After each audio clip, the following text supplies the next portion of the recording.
Hello, Culture Matters podcast. I am excited to introduce you to our guest. But before we do that, here is a podcast quote that I just picked, ideal for this episode. Here it is. Be careful when you cast out your demons that you don't throw away the best of yourself. Friedrich Wilhelm Nietzsche. My good friend, Jeremy Adams, is back. We met years ago at our mutual friends event, the Internet Earners Summit. Jeremy Haynes brought us together. I saw this guy on stage speaking lightning, advising people on understanding their value, what they're worth. You may not be able to see this because if you're listening, but behind Jeremy Adams is a portrait of a unicorn. And he is one and only. He's an advisor, a mentor to many people you see out there owning things and building things that you may not even know. He's a shadow. He's in their ear, giving them insights and counsel. And a good friend of mine, business builder. Thanks for coming back on the show. I always got a podcast, openly outspoken, a lot of great guests on there. He's a staple on this podcast. Hold on, there's Yeah, a little bit more to say.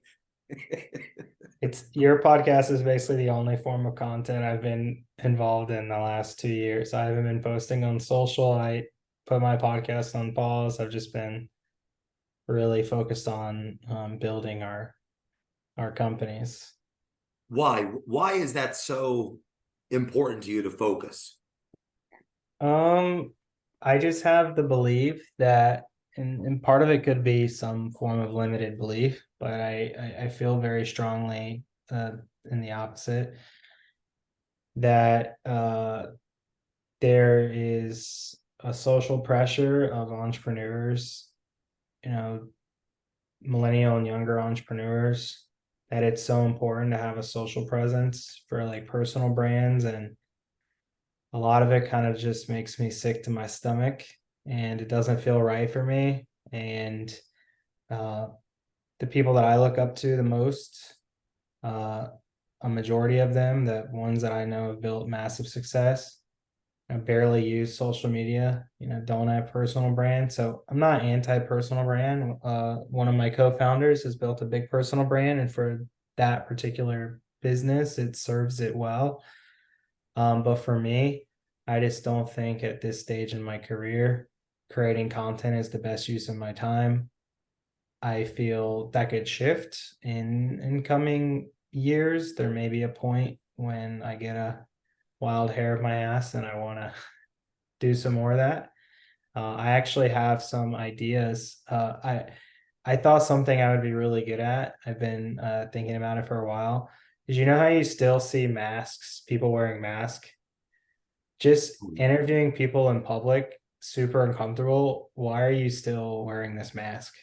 Just being genuinely curious, and just whatever their opinion is, like whatever their controversial viewpoint is, right or left or good or bad perceived, whatever it is, just so maybe something like that I could have fun with Hmm. eventually. But for now, I just want to build and support partners and team members. What do business owners actually do if they don't have if they're not making content? I thought business was just content. A lot of people do, I think, Jay. I mean, What are they you doing? I can tell you from experience, because we've run paid ads over the years for some big personal brands, and now we don't do as much personal brands because most of the personal brands are not real businesses and they're absolute clusterfucks. But we focus on large companies, D2C brands and things like that are doing pretty substantial revenues, publicly traded companies essentially that have uh, a lot figured out, that have support systems, that have budgets, right? But most of the people that I see that we've worked with that on the surface have great brands, and they're obviously really talented at creating content, right? Like there's no taking away that they're really good at creating content. Um, those people, there is a correlation, I believe, that the better they are at creating content and being great on camera, the worse of an operator and real business person they are. Of course, there's exceptions, right? But yeah, so when we're looking at these people that are just really good content creators, it's important, and I've realized that's their skill set, right? Like even my partner Max will, I'm not saying like he's a disaster operator, but he'll be the first to tell you like he doesn't want to be involved in a lot of the operational tasks of the business. He enjoys the content side, and we've built a really good team, and he's one of the last people we'd want in the operational side, because there's just people that's what they do every day. They're great at completing tasks and staying organized, and uh you know those people ironically have very little interest in creating content for themselves. So I think my job as of late has been um supporting those people and helping them, shining the light on them, building them up in different areas of the business, hiring key leadership team members. And once the businesses are truly generating consistent cash flow to our liking and hitting growth targets without my day-to-day involvement, then maybe I'll be more interested in creating content. But for right now, there is a lack of consistency, and to me, that's more important than sharing with like a bunch of people my business wisdom. Do you think there's a level, are you almost too self-aware to say the things that you don't think you're doing? What do you mean? Give advice on things you don't feel like you're doing? That's part of it. I don't know if imposter is the right word, because I've definitely built a decent amount of success, and it's not good to compare yourselves to others, but I know I'm doing okay, right? But I would say it's for me to feel really good about giving business advice. What's the JP quote? Like, get your own house in order before criticizing the world, or whatever. Yeah, And Jordan that's Peterson. Yeah. that's really what it comes down to, is I want to get my own house in order, and not just in order, but in a generating consistent cash flow and something I can be really proud of. So I would It's say so interesting, I like would the I would say irony. it. Oh yeah, I was gonna say I would say it is in order, but I don't think it's anywhere close to the potential and the uh like yeah, it's just we're not living near the potential that we could be, and so that's where it's at. It's so interesting because, ironically, I'd say that you are doing well. I'll brag for you.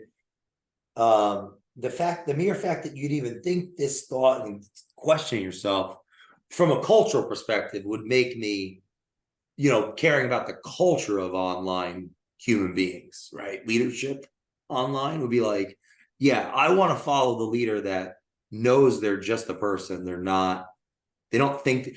Charlie Munger and Warren Buffett have a quote: I'd rather take somebody with an IQ of 130 that thinks it's 120 than somebody with an IQ of 160 that thinks it's 180. And so when you say something like, when you say what you just said, and I know you're very, very, very successful, it makes me agree with part of what you're saying. And then it makes me think, damn, the irony of like the people we really need online sharing their thoughts aren't online sharing their thoughts because of what you're saying. I'm like, hey, so I just had to say it. I'm I curious. don't disagree. I mean, I don't want to say I don't get feedback. There are some people that are online that I do really enjoy learning from. I think um I haven't listened to his podcast, and I just started his book, The Next Five Moves, but I really enjoy Patrick Bet-David. And Yeah. the reason I like him, and this is a path that I've made a mental note in my head that I'd like to model, is he built an extremely successful company, And it wasn't really till, and I know he still is running companies and is an entrepreneur and not just creating content, but he had a undoubted level of success that I believe gives him kind of a jump start from an authority standpoint. Like it's easier to, if you're going to run a PR campaign, appear on other people's podcasts, do all that. That's a much easier path if you have a sick resume. And I think that's the path he did. He's like, I'm gonna wait till I'm a fucking G, till I built a massive company. Now I feel like he's way more focused on content creation after he sold his company for, whatever, 9 figures or something. And again, not that he's perfect. I'm sure what I've learned about, dealing with a lot of entrepreneurs and a lot of business owners and just having business partners is we all have our issues. We all are quirky about stuff. We all have strengths and weaknesses. So I'm sure I would, when and if I meet him, I'm sure there'll be things that I find out that, wow, I thought he was, super smart. And he's, does this weird shit. That's what I've learned. But yeah, I think for me, and again, more than anything, if I just look at an ROI of time, that right now, I guess probably equally to what I'm saying, I just don't see the ROI on time compared to building and supporting team, furthering existing relationships. Like we have some relationships with our businesses that could lead to just bigger and bigger opportunities. I want to spend my mental energy thinking about how to grow those, not like what's a video I can create that's gonna get a lot of engagement or go viral. Like it's just, yeah, not the best use of my brain power at this time. If you were to give a short master class on building and supporting team, where would you start for those listening that want to be better manager of people? There's definitely a balance I've been trying to learn. It's not like being super micromanaging first and foremost, because that's a mistake I've made. I think it's just watching and thinking and coming to them with solutions to problems. Being someone, at least your leadership team and partners know they can always just call you. Like I don't, most people, new opportunities, and like I don't give my cell phone out to a lot of people, but I have a close, and I know ironically you called me today, I didn't pick up, but I have a close handful of people that, close friends and high level, like I want them to know that they can call me anytime and we'll work through an issue. So we, as example, last night, Zach from our team called one of our companies, called me at probably like, or he texted me to hop on a call like maybe close to 7 p.m. And it was just hear what he was, dealing with. Hey, this is, I think I have the right thing in place, but wanted to get your thoughts. And I think a lot of it is just being there to support and affirm certain decisions too, right? So I think just be doing a good job of listening, sharing feedback when needed, affirming that it's okay to make mistakes, and yeah. Oh, this is a great segue or a great. Let's go deep on this because so I wrote down, it's not being super micromanaging, but then you said thinking, watching, going to them with solutions. They can just call. There's an open communication loop. Yeah. I want to throw something in this conversation. I'm saying on a handful of podcasts where mostly I've been invited on them to talk, that because of social platforms, it's not just ownership, employee, customer. It's ownership, fan, employee, customer, and the fan, I think, takes time potentially from that owner employee relationship or that employee customer relationship. So I'm curious what you think on that. Like if you're talking to your fan, they're not a customer, they're not an employee, they're not a partner, they're just someone that sees you online. that's asking for lunch or asking for coffee or hyping you up or want is you there's only so many human beings you can interact with. So you're gonna have to choose between the fan, the employee, or the customer. Now the question becomes, is the fan a potential customer? Maybe, Yeah, no, maybe I don't really talk to many fans. I'll just keep that really short. Like I don't really interact with many fans. Not that I even have a ton of fans, to be clear, maybe 7 or something total. But no, yeah, I think it's just I'm just like so I would even say my friend groups got extremely trimmed down the last year or two as well. It was so important to me to be social. let me define fan though a little bit more clearly. Let's say that we own a business together and Okay. we have a very specific and we have a customer avatar we are clearly understanding of. We have our employees that need our time, like you were alluding to, that Mhm. we're we have to, anyone that's not the employees or potential clear interview for employment or the direct customer that it perceives us as valuable to them and would then seek our time, I would label as a fan. Meaning if you have a personal brand, you could build a business around that fan by just charging them for your time. And so now you have a Yeah, business doing I that, could. I and that would mean, distract and undermine the main business, is kind of what you were alluding to earlier. I would say, I mean, there's a quote that I've been feeling this way for probably a couple of years now. And I saw this quote from Alex Hermosi a couple weeks ago. It's like something along the lines of if you want to build $100 million company, stop focusing on 10K opportunities. And I view the personal brand for 99.99% of people as a 10K opportunity. Of course, there's the exceptions that have just fucking built this amazing personal brand. And I'm not anti personal brand, to be clear. Like, you can make a lot of arguments on why it's important. And I do think at some phase it will be more important for me. But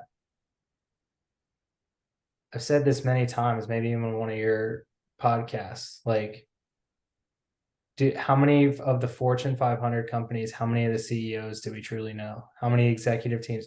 And these are some of the wealthiest people in our country, in the world, some of the most influential, powerful people in the world. So I think, although the personal brand is really important, I do think it's a bit of a fallacy that it's a necessity. I think at the end of the day, if you build good products and good services, um, marketing, I would say, is necessity. Now, what are you marketing? Your company or your personal brand? Depending on what's going on, maybe they're overlapped, maybe not, right? Because Max is, we have our info business and he's the face of a lot of that. I mean, he's literally, we have coaching programs and like he leads some of the coaching programs. So he obviously, we have to run ads with his face. Hey, I'm going to be coaching you, right? Sure. And it makes sense. But our long-term vision, because I think even Max has got getting a little burnt out on being the face of everything and just being like, okay, we're launching a new program. All right, Max has to shoot content for the next 4 hours. I think it's all of our dreams to do the content as a, I think this is actually, I'm getting clarity on this in my head right now. Do the content purely for joy and fun and mission and purpose. With if ROI happens from it, I could give two fucks. And I think once I'm at that point and I can invest a shit ton of money in a podcast studio and flying in guests and not blink about it, then it's like cool. Then I'll like to do that. But until then, I just want to build meaningful cash flow generating companies. Do you enjoy the podcast when you do it? I do. It What do you became like about it? similar to the mastermind, though. I'd put them in a similar bucket. It became I had a lot of upside, a lot of fun, but I had a lot of emotional attachment to it. And it became a lot of stress. Like if people were canceling and moving things around, it takes work, as you know, to book guests. So again, there's a lot of things like I think are good. You can argue a podcast is great. Maybe for what you do, it's so aligned. You would be crazy not to have a podcast. But for what we're doing, I would rather allocate Hey, that it would be energy. helpful for the audience. What are you doing now, right? Because I'm taking into Nothing, Jay. I know you so well, I might not ask, and then they I'm might doing nothing, Jay. Absolutely nothing. I've been I've actually been playing video games the last couple hours before this. No, seriously though, I do play a good amount of video games and I listen to audiobooks and podcasts because that's my best thinking time. And the games allow me, it helps with my ADD and allows me to listen to audio for long periods of time. Like I can knock out a whole book sometimes in one day, a couple breaks with that strategy. But so I'm involved in few companies at a macro level, and then I'm happy to share the kind of what's in progress and the plans beyond that. So we have our info and coaching business, which is Unicorn Innovations. Very grateful. We have a great team where we have different low ticket and higher ticket products, primarily training around how to run successful ads. And then we have Unicorn Traffic, which is our done for you agency. We work with, many 8, 9, and even a couple like $1 billion plus brands, or should be getting started soon working with them. So some big opportunities running ads. The reason both of those companies are so ads focused is Max and I realized during our business, we had our agency with Kevin Harrington about coming up on 10 years ago now, I guess Wow. 8 years ago. And we realized where the biggest money is ads, because that's ultimately what every company cares about the most is customer acquisition. So we're just like, let's build an ecosystem around how to acquire more customers. So that's where Unicorn Innovations and Unicorn Traffic have been built from at a foundation, is how do you acquire more customers? And then one essentially like spin-off slash investment project from uh those businesses has been Hero Brands, which is we do a lot of conservative collectibles. That business, very fortunate to be doing really well. My brother runs that, and that, as you know. And then we have, based on the success with that, that's really the evolution over our business the next 3 to 10 years, is we want to get involved in more companies and help them, companies we view as undervalued, whether it's some sort of financial investment we make, some sort of like team investment where our team gets involved and runs their marketing, some combination we envision oftentimes. Essentially, the ascension ladder is they work with us, either they take our training or they work with us as an agency form. Kind of like the phase 2 of that relationship is, if we both really like each other and we feel there's something big, how do we get involved on a deeper level and grow this? Because throughout the years, we've been involved in many companies that were doing little to no revenue when we started working with them. And we were a big part to help get them from 50 grand a month in sales to 500,000 to 1 million a month in sales, or whatever. I mean, it's happened multiple times, many times over the last decade. And we had like nothing to show for it. We had some nice agency fees, but then we became too expensive and they would inevitably fire us. So, which is why we've transitioned heavy to performance structures that are geared towards long-term relationships because of that. Because that's not good for either of the companies, is to just be churning and burning vendors and partners. So yeah, it's really building wealth through growing our companies and increasing revenues on the front end, but also building wealth through equities in some of the deals we're getting involved in. Someone listening to this might think this guy was clearly born with a silver spoon. So when you were, 10, did you envision that this would be where you were at because you were given your access to your trust? Or what was that? What were you thinking at 10-year-old Jeremy? I was thinking of Anchorman too. I don't know if you remember the line where he's like, my dad gave me a small inheritance of 400 million. And he's like, through hard work, I've grown it to 420 million over the last 10 years or something. Like, uh, it is pretty funny though. But what makes you, I know you're obviously being sarcastic, but the silver spoon comment, where did that come from? Because when you explain all that stuff, I believe at a high level that anyone listening would be very impressed.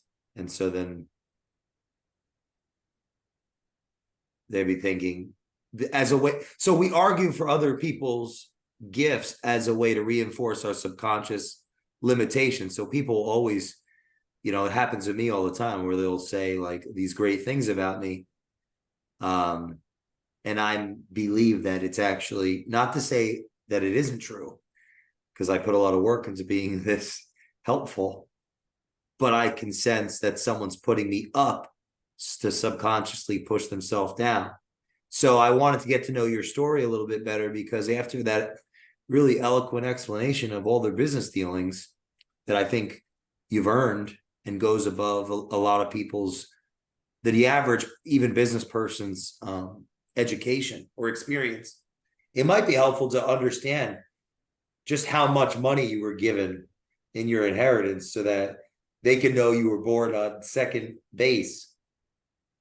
So yeah, what were you thinking about when you were 10? And Well, how big was that inheritance? Was it 400 million? yeah. After hard work, I've grown it by 400 million to 402 million over the last 10 years. No, I mean, at probably 10 was around the age when I realized I hated my financial situation and thought my parents were really dumb with their money. And still to this day, my family makes so many poor financial decisions. I'm not even talking about business, I'm talking about basic Dave Ramsey level personal financial decisions that I think most of America falls into. In their defense, they're not alone, right? But yeah, so zero inheritance. I'm still waiting on that. But that's okay. The inheritance will probably be actually me getting any gift that I ended up giving to them back. I'll just get it back at some level. Probably would be the inheritance that I get if I do at some point. But yeah, we just grew up really really low income. I lived in a trailer in a small town of Florida. um, there were some stretches where like income was a little better, but I just it's typical again American household, which is so common today. It's gotten much worse probably since then I was a kid. You know, $10 for every $10 coming in income, $12 is going out and random Mm. expenses. So yeah, I knew I didn't want that life. I remember there was in middle school a Washington D.C. field trip. I can't remember how much it costs, but they're subsidized, and I think the school pays for some, and I think it was maybe like $300. And my mom's just like, and there's even a payment plan. Like I think you could pay $30 a month for 12 months. They let you know way ahead of time. And my mom's like, there's just no way we can afford that. And just a lot of little examples come to mind like that. Like my shoes kind of falling apart. I was a guy, went through growth spurts. My clothes were getting too small. My feet were growing like fucking crazy, whatever. And just not being able to afford new clothes. And we always had food on the table. And it wasn't like I don't like paint like a story, but we definitely, my mom's not getting equity in any, businesses anytime soon, or that's not how they think. So yeah, it was just that, and I just said I want to live a different life. And to my mom's credit and my dad, they both have worked hard. uh what they did with the money, as referenced when it came in the door, wasn't wise, but they always worked hard and they still do work hard. for their ages, I would say they work pretty hard.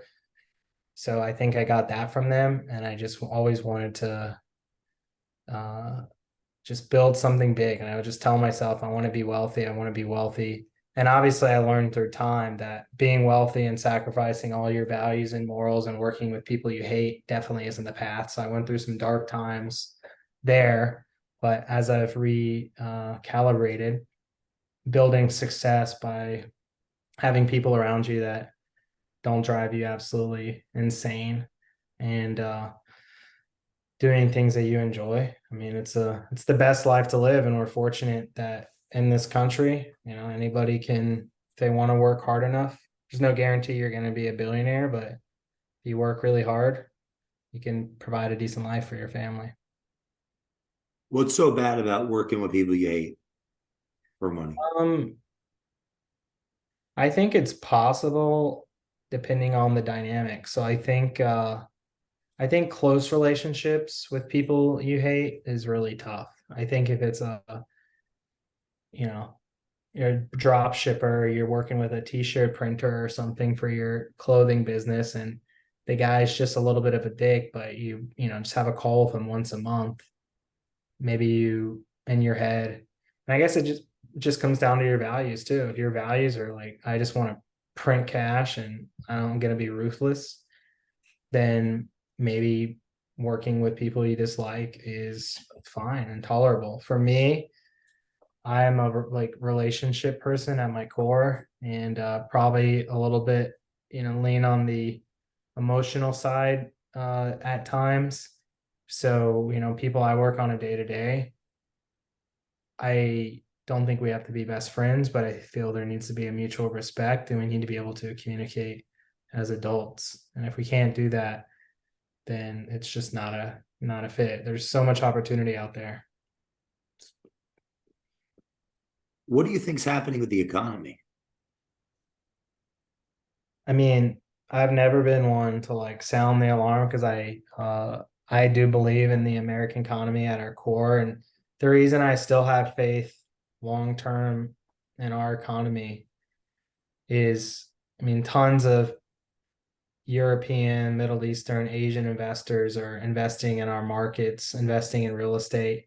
When's the last time you met someone that's like, I'm investing in the China markets? You know, like the reason we get so much investment is because of the long-term track record, but also we have um, you know, some level of corruption, of course, but law and order, and you know, they know if they purchase a house here or a building, the government's, you know, not going to seize it, right? So it's a safe place to move capital and diversify.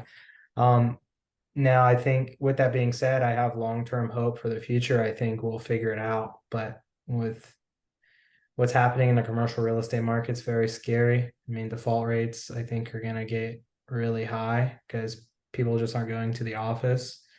The mortgage rates are crazy. So I see as of October, um, residential real estate prices are finally coming down and correcting, which is probably a good thing. How far they'll come down, I don't know, but it's definitely something to keep an eye on.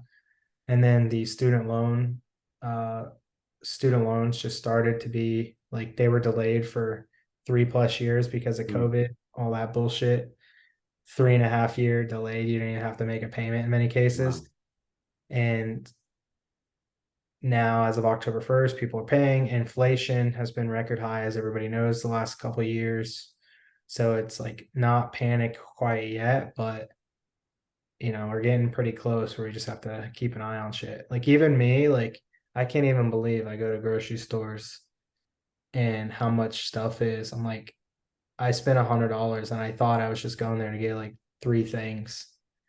And I just don't, that's wild to me. I mean, and that's, these are groceries. I mean, these are necessities for every family. This isn't a luxury item. So How are people making it? I don't know, honestly. A lot of consumer debt. We have record consumer debt. So they're really not making it based on that.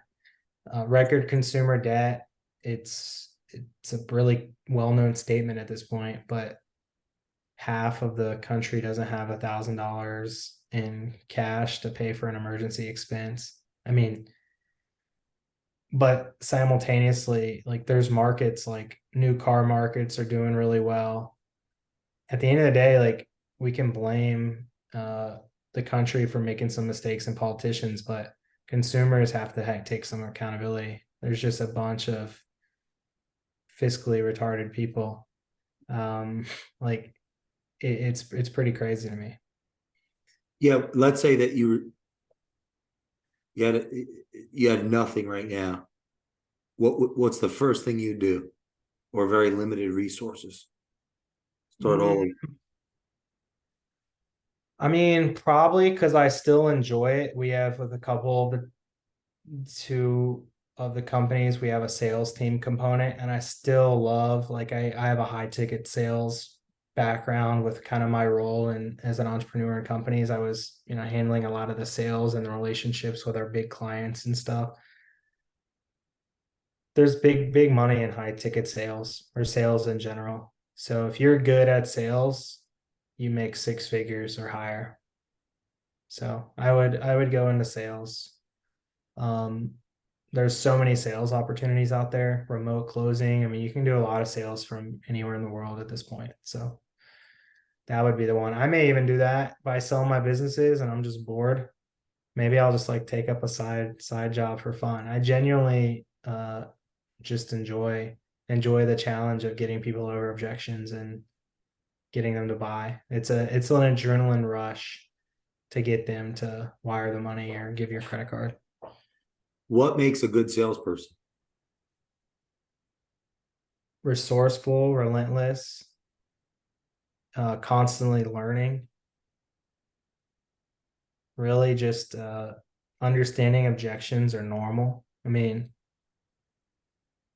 I just said how expensive groceries are, but I'll probably go to the grocery store in the next day or so and buy more. So people just complain about price. Okay, yeah, I know we are very expensive. Great, cool, And you don't have to justify why, oh, we're this expensive because what? That's a big like mistake I see people make. Yeah, I agree, we're premium. I'll be the first to tell you. We have pride in what we do. We deliver, we are one of the more premium options out there. And that's okay. Sometimes people are just saying, just like I did, oh, yeah, that's getting expensive, but I'm going to buy it anyway. So Hmm. like my Verizon bill, I've said for like months now, I'm getting absolutely ass raped on my Verizon bill. I know I could probably save a lot of money going elsewhere. Man, that's expensive. Oh, well, and then I just focus on something else. It's like it's in our DNA to just, oh, I need to address that is kind of high. But I'm still going to pay it anyway because life goes on. So What are the don'ts? in sales, Yeah, for example, you just said the defensive justification and just responsible person. I mean, I was just on a sales call today. I mean, asking it again, some of this stuff's cliche if people know anything about sales, but this guy at the end of the pitch, he's telling me like his service costs $1,000, but I was just interested and he didn't ask anything about what my goals are, what my business is doing. He just like went right into like, this is how great we are, blah, blah, blah. And then he told me the price and I didn't even say anything. And he said, this is the price, but I could come down. It's like he's doing like everything you're not supposed to do. So, hey, what was interesting about like, cause I reached out to them to like, what was interesting? What made you want to, what's going on with your business? Like, where do you see us working with your business? Where do you see us working together? Like it was a marketing product. How much are you currently spending on marketing? And then if I would have told him that, he would have probably been okay. Well, based on that, I think I can help you here, here, here. I have something that there's no way it doesn't get you an ROI. But yeah, and you don't just justifying what a lot of people will do. And I'm guilty of this when I've taken a lot of high ticket sales training and read a lot of books and have just been through the grinder of working with larger companies and executives and founders over the years. They'll say, like my food truck company, we manufactured food trucks and concession trailers, and we worked with a lot of big restaurant firms. They'd say, wow, well, I got three prices. You're the most expensive. And then the typical, almost instinctual response in these people's defense is, well, we're more expensive because our quality is better. We pay our team more. We're our whatever the fuck. We're insured right. Blah blah blah blah blah. All the stuff that doesn't really matter. Like I've learned when people say that, I'm just like, well, why haven't you signed up to work with them yet? It seems like a great price. Like again, I'm not a sales expert, so I don't want to shift this too much into a sales strategy call. But when someone's telling us that, like, I don't fucking care that there's cheaper options. And you find out a lot of insight. Well, you're right. That's 30 grand lower. Why haven't you worked with them? Well, they're really far away from us and they don't seem very credible. And then you're just like, cool, well, we're right down the road. And if you need any, references, happy to make that. And, you're right there rather than this is why we're so great and cool. And this is why they're shitty. And, I don't need to talk bad about anybody. Right. So just stuff like that you learn over the years. What are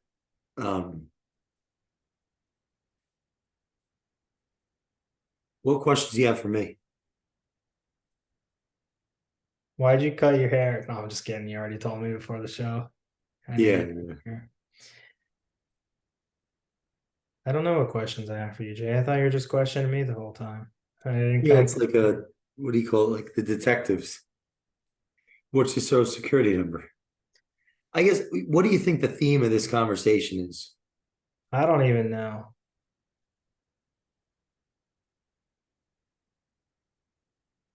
Has it been enjoyable? Yeah, just doing stuff that you enjoy. Like you could probably hear it in my voice. I genuinely enjoy like closing deals, and it's a puzzle. It's a giant puzzle. How can I convince this person to give us more business or do that?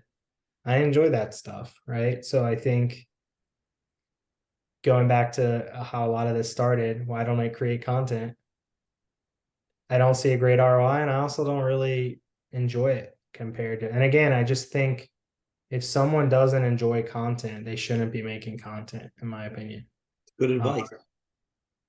There's a lot bigger of an ROI if they just spent time building strategic relationships with who their target demo is than trying to. The default is I need to be an influencer as an entrepreneur, and it's like, yeah, maybe that could be one part, but just do what you're good at. What if someone doesn't know what they're good at? Just try things until you figure it out. There's no way it took me a while to figure this out. I mean, and I still wouldn't even say I know what I'm really, really good at. I still think in my head, I'm thinking that maybe I'm good at sales, but our sales, I'm doing quotations with my finger. Maybe that's actually not the best use of my skill set. Maybe what I touched on earlier, structuring these equity deals, and that's probably a better ROI on my time than creating content right now, right? There are companies that we helped grow that one in particular exited for multiple nine figures. If I would have had this skill set I have now when we started working with them 5 years ago, or this, not even necessarily skill set, but mindset, could we have had a piece of that? I don't know, but I would have tried my hardest to have it happen, right? Why are you an entrepreneur? Why not? We live in the best time to be alive. We can travel. There's modern travel. We can, in theory, do almost whatever we want to do. So for me, it makes sense. I will say there's a lot of nonsense about how you can't be wealthy working for someone else. That's just statistically not true. I mean, I think it's only 10% of the country is entrepreneurs. A lot of people have built wealth being employees. So, and a lot of businesses go out of business.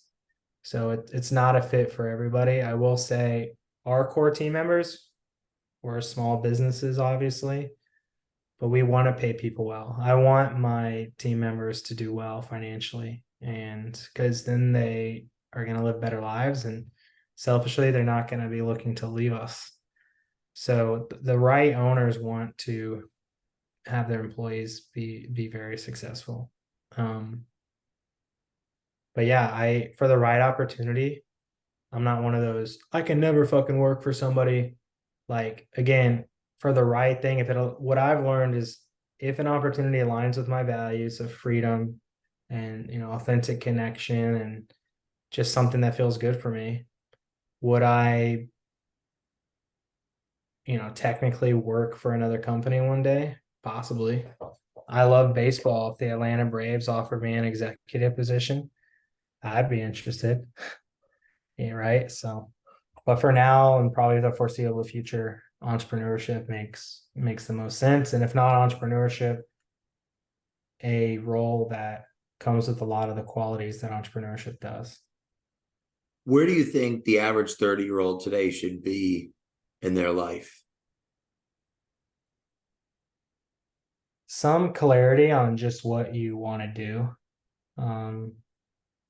I think is more important than anything. So if you just some clarity on what you want to be great at.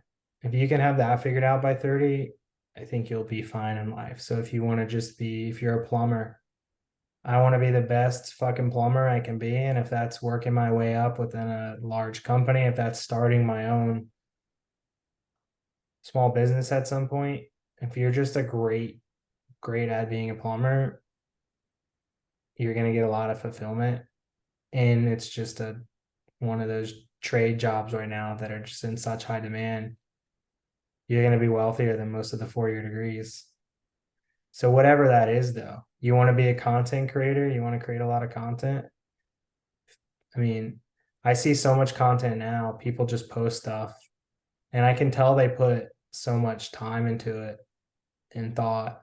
And it's just like, what's different or special about this? So it's like, if you're going to create content, whatever it is you're going to do, just constantly like go all in on it and constantly be trying to improve in that area. And I think the success piece will follow. Like I'm just continuing to try to get better at relationship building and sales strategy, and now this new world of getting involved in different deals on different partnership levels. That's a lot of the books I'm reading. I'm reading a lot of stuff in that area. And based on how things go, I say this is how I'm going to do things better in the future. So just continuing to try to be the best you can. But I do think again, there's just a lot of for me, I put a lot of pressure on myself. I think almost probably daily, I tell myself I should be at a higher level of success. But I have realized that I have a lot more clarity than a lot of people do my age on just like who I am and what value I bring to the world. And I am more and more confident also every day that those pieces are going to continue to fall into place because of it. What do you think the new 1% is? 1% wealth or income. Either. So I Both. would say income, probably entrepreneurs, right? But wealth, going back to what I was just saying with employees, I mean, sometimes entrepreneurs are not sometimes, even oftentimes, are very fiscally irresponsible. They, what makes them such great entrepreneurs makes them bad with personal finance. So oftentimes, people with the most discipline, the studies that I've read, actually build the most wealth. So of course the entrepreneurs are going to be in that top the top ultra fraction of the 1% is the entrepreneurs that just create products or services that just revolutionize the world, right? Tesla, Facebook, like that's just like a whole nother level of like wealth that's hard to fathom. Um, but for, I mean, when I had an internship with an investment firm when I was like 20, and some of his wealthiest clients were just like engineers and teachers, and maybe they made 100 to 250 household, but they invested 50 grand a year for 30 years and paid off their house and weren't fucking idiots. And they had $4 or $5 million net worth, never being super high income earners. And there's the entrepreneur that can earn millions of dollars but mismanages that poorly, opens up himself to liability, lifestyle creep comes in, something happens, and they're back to zero or close to it. We know a lot of people like that, right? Wow, imagine that. Yeah. I've tried to find the balance. When the company, my balance is when it's in the company, we're very, I would say, lean on the more aggressive side with growth and investing and hiring team. But once we decide to pay ourselves from the company, I treat that money like a crazy person. I'm like, I'm investing this specifically in a certain way. We've talked about my strategies and how I do it. So I'm very lean on the almost ultra conservative side. When it gets into my bank account, I invest it very heavily. I live on a very low percentage of my income. But when it's in the company, we're constantly investing in growth and resources and team to improve. Hey, what do you think the next 2 years are going to be tough? Um, like economically, Yeah. probably at least some level of tough, but that's could be good news for guys like you and me long term, is because historically recessions produce a lot of wealth post recession. So, I mean, just one example, my house in St. Pete that I sold, unfortunately, actually, I sold it earlier this year in 2023 and it just got flooded really bad. It's almost destroyed from that recent hurricane. So, it was good timing for me, but really unfortunate and sad timing for the people that bought the house. But my neighbor, he bought his house in 2009 in a really desirable neighborhood of St. Petersburg, which like it's a bunch of like older houses, nothing special. Some of them are newer custom builds, but it's just like near the water in St. Pete, and there's not many places you can buy on the water in a city like that. So he paid 100 grand for it in 2009, and it's worth close to $1 million now. So Jeez. there's opportunities that are going to come from recession like that. I mean, that one decision, I mean, would positively impacted him and his family's future at a pretty big level. You just built nearly $1 million in equity and a decade and a half of like just sitting on a house. Plus, he doesn't, I mean, building equity. Plus, he doesn't have a house payment. He's just sitting on the house that he paid 100,000 or whatever it was for. So yeah, I mean, I predict it to be tough, but I'm hopeful for me and my future family and friends that we're able to. Hopefully, there's some good opportunities, and maybe it's in the real estate space, maybe it's in the business space. I know you know this too, but a lot of baby boomers retiring and nothing to do with their businesses. Uh, there's gonna, I think, a lot of opportunity if we keep our eye out in the coming years. In closing, what do you want the listeners to take away?